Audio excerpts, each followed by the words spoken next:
नमस्कार दोस्तों, कहानी का शीर्षक है दहेज प्रथा। मुझे आज अपनी गलती का एहसास हो रहा है जी कि हमने समधी जी के साथ कितना गलत व्यवहार किया। सच ही कहते हैं, भगवान की लाठी में आवाज नहीं होती। तुम सही कह रही हो प्रियंका की माँ। आज हमारे कर्मों की सजा हमारी बेटी को मिल रही है। यही सुलोचना और अर्जुन जी हैं। अर्जुन जी सरकारी इंजीनियर हैं और सुलोचना जी एक हाउसवाइफ हैं जो आज आंगन में बैठे अपनी गलती पर पछता रहे हैं। आज से 6 साल पहले उनकी बेटी प्रियांशु की शादी पास के शहर में रहने वाले अजीज जी की बेटी काव्या के साथ तय हुआ था और शादी में उनकी सभी मांगों को काव्या के पिता ने शहर स्वीकार कर लिया।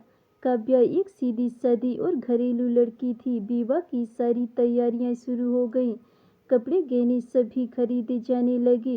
तभी अर्जुन जी ने अपने रिश्तेदारों की बातों में आकर विवाह मैरिज हॉल की जगह 5 स्टार होटल से करने की शर्त रखी और कहा कि अगर आपने यह व्यवस्था नहीं की तो यह शादी नहीं हो सकती।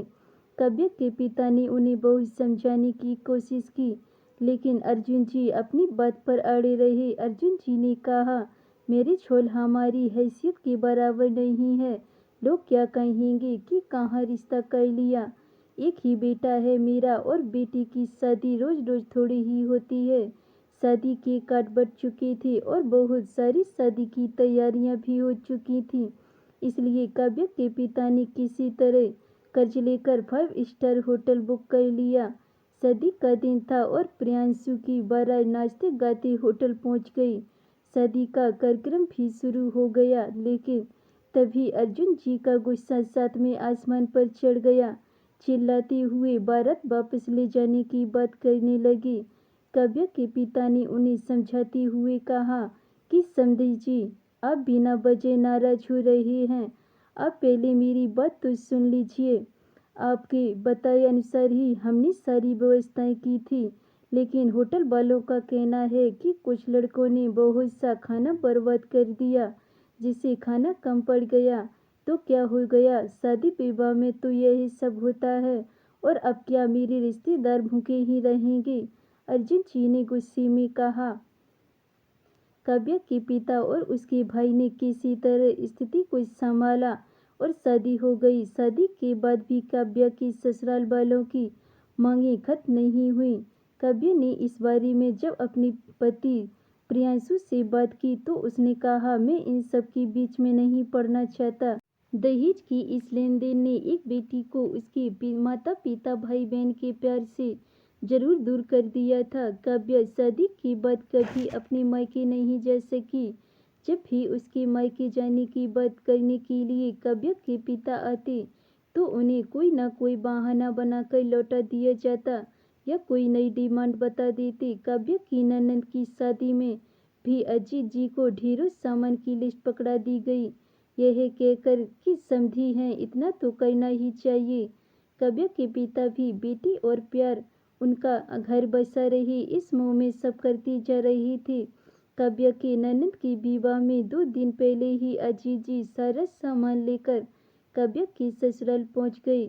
सामान को देखकर काव्या की सास बोली, ठीक ही है, हमें क्या पता था कि आपकी पसंद ही ऐसी है।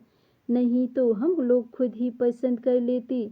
ना साड़ियों का रंग अच्छा है, ना गहने की डिजाइन, और गहने भी कितने हल्के। बेटी के लिए तो कभी आप दिल खोलकर खर्चा ही नहीं करते। हमारा क्या, लोग तो यही कहेंगे कि कैसे पिता हैं। बेटी के सम्मान और समाज के मान मर्यादा की भी चिंता नहीं है। काव्या के पिता कुछ बोल नहीं सके, चुपचाप सिर नीचे किए बैठे रहे। लेकिन आज सारे रिश्तेदारों के सामने अपने पिता की बेइज्जती काव्या बर्दाश्त नहीं कर पाई और बोली, मम्मी जी, समाज की मान मर्यादा की चिंता क्या सिर्फ मेरे पिताजी को है या मेरे मायके वालों को होनी चाहिए। आप लोगों को इस बात की कोई चिंता नहीं होनी चाहिए। सारे रिश्तेदार के सामने आपने यही तो कहा है कि यह अच्छा नहीं है, वह अच्छा नहीं, यह नहीं लाई, वही नहीं लाई। लेकिन क्या पिताजी से एक बार भी उनका हाल समाचार पूछा। किसी ने भी उनसे चाय नाश्ते के लिए भी पूछा नहीं, क्योंकि आप लोग मेरे पिताजी को अपना समधी नहीं नौकर समझते हैं, और मुझे तो इस घर में एक काम वाली बाई के से भी कम समझा जाता है। जब जिसके मन में आए मुंह उठाकर कुछ भी कह देता है। कुछ खराब हुआ तो काव्या, और कुछ अच्छा हुआ तो आप लोगों ने किया। काव्या इस तरह जवाब देना आज सुलोचना जी को बहुत बुरा लगा, और वह भी जब सारा घर मेहमानों से भरा हो। सुलोचना जी ने गुस्से में चिल्लाते हुए कहा कि देखा समधी जी, ऐसे तेवर हैं आपकी लाडली के, वही तो हम जैसे लोग हैं जो इनका गुजारा हो रहा है। नहीं तो किसी और घर में होती तो कब का घर से बाहर निकाल देते, और आप समझते हैं कि हम लोग ही बुरे हैं।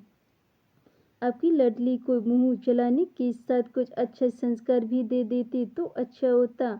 यही सब क्या हम अपनी बेटी को नहीं दे सकते? अब लोगों की तरह कंकाल थोड़ी हैं कि शादी में बारातियों को खाना भी नहीं खिलाएं। ले जाइए आप यही सब। हमने तो यही सब इसलिए कहा था कि प्रियंका की ससुराल वालों को यही ना लगे कि उसकी भाभी के मायके वाले भी किसी से कम नहीं है। लेकिन आपकी बेटी ने जो आज हमारी जो बेइज्जती की है, उनके बाद हम काव्या को नहीं रख सकते। आप यही सारा सामान और अपनी बेटी को लेकर चले जाइए।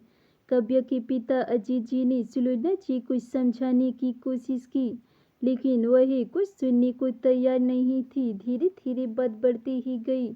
तभी वहाँ काव्या के ससुर और उसके पति प्रियांशु आ गए। उनके सामने सुलोचना जी और उनके रिश्तेदारों ने काव्या को गलत बताया। प्रियांशु ने कहा, काव्या तुम इसी समय अपने पिता को घर से बाहर निकालो, और तुम अपने सारे रिश्ते इनके साथ खत्म करो, तो ही तुम इस घर में रह सकती हो। नहीं तो तुम भी चली जाओ यहाँ से। मैं अपने माता पिता का अपमान बर्दाश्त नहीं कर सकता। काव्या ने कहा, बहुत अच्छे विचार हैं तुम्हारे प्रियांशु। तुम्हारी माता पिता हैं और मेरे माता पिता कुछ भी नहीं। तुमने तो सच जानने की भी कुछ जरूरत नहीं समझी। पिताजी की तो छोड़ो, तुम्हें तो मेरे सम्मान की भी परवाह नहीं, वरना तुम इस तरह की बातें नहीं करते। और तुम चाहते हो कि मैं अपने पिता के सारे रिश्ते खत्म कर लूं, तो यह भी सुन लो, पिताजी के साथ मेरा रिश्ता भगवान ने जोड़ा है। वह मेरे पिता हैं, जन्मदाता हैं। मैं चाहूँ तो भी यही रिश्ता खत्म नहीं हो सकता। हाँ, आज अभी तुमसे सारे रिश्ते जरूर खत्म करती हूँ। मैं भी अपने सम्मान को रोज मरते मारते थक गई हूँ। अब और जिंदा लाश बनकर नहीं रह सकती, और रहूं भी तो किस लिए? ऐसे घर के लिए जहाँ मेरी कोई कदर नहीं, मेरी सेवा मेरे प्यार का कोई मोल नहीं। सिर्फ तुम्हारे घर वालों की सेवा करती रहूं और तुम्हें सारे सुख देती रहूं। क्या मेरा सिर्फ इतना ही वजूद है तुम्हारी नज़रों में? तो मैं आज इसे भी खत्म करती हूँ। और हाँ प्रियांशु, मांग में सिंदूर तो कोई भी भर देता है, लेकिन जो दिल के खालीपन को भरे वही सही मायने में जीवन साथी होता है। काव्या के पिता ने सबको बहुत समझाने की कोशिश की, लेकिन कोई समझने को तैयार नहीं था।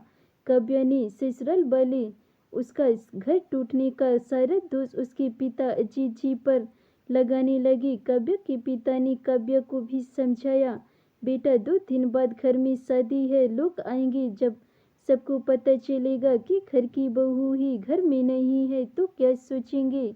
क्या इज्जत रह जाएगी समाज में? अर्जुन जी और सुलोचना जी की इस घर की कैसी कैसी बातें करेंगे लोग तुम्हारे बारे में। पहले प्रियंका की शादी हो जाने दो, फिर यही सब देखेंगे। मेरा क्या है बेटा, तुम्हारा घर बसा रहे, इसलिए तो यही सब कर सहता आया हूँ। तुमसे प्यारा तो मुझे अपना सम्मान थोड़े ही है। अपने पिता की बातें सुनकर काव्या की आंसू नहीं रुके, लेकिन आज उसने अपने पिता के और अपने सम्मान से कोई समझौता नहीं करने का सोच लिया था। काव्या अपने 3 साल के छोटे बच्चे और अपने पिता का हाथ पकड़ उस घर को छोड़कर चली गई। काव्या के जाते ही लोग उसके बारे में उल्टी सीधी बातें बनाने लगे।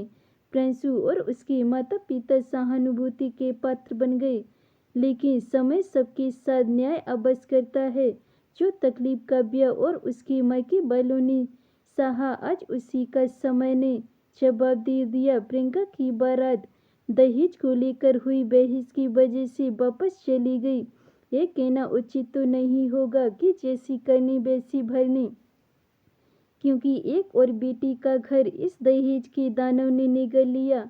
एक और परिवार का सम्मान बिखर गया। ऐसे ही न जाने कितने घर इस दहेज के दानव ने निगल लिए, कितनी जिंदगियां बर्बाद कर दी और कितनों को जिंदा जला दिया। कब तक और क्यों हम इस दानव को पालते रहेंगे? बेटा हो या बेटी, क्या वह अपनी मेहनत से अपने लिए रोटी नहीं कमा सकते? हम यही क्यों भूल जाते हैं? पैसा चाहे जितना भी किसी के पास क्यों ना हो, खाता वही है, पैसा नहीं खा लेता। हाँ, खाने के तरीके अबस बदल सकता है। अब तो बस यही इच्छा है कि दहेज के दानों को पालना बंद करें और अपने बच्चों की अच्छी शिक्षा दें, ताकि वह खुद अपना भार स्वयं उठा सके और हमें उनके लिए दहेज प्रथा जैसी कुरीतियों को पालना न पड़े। धन्यवाद दोस्तों। अगर ये मेरी कहानी आपको पसंद आई हो तो वीडियो को लाइक कमेंट शेयर जरूर करें। अगर चैनल पे नए हैं तो चैनल को सब्सक्राइब जरूर कर लें। मिलते हैं ऐसी नई कहानियों के साथ, तब तक के लिए बाय बाय।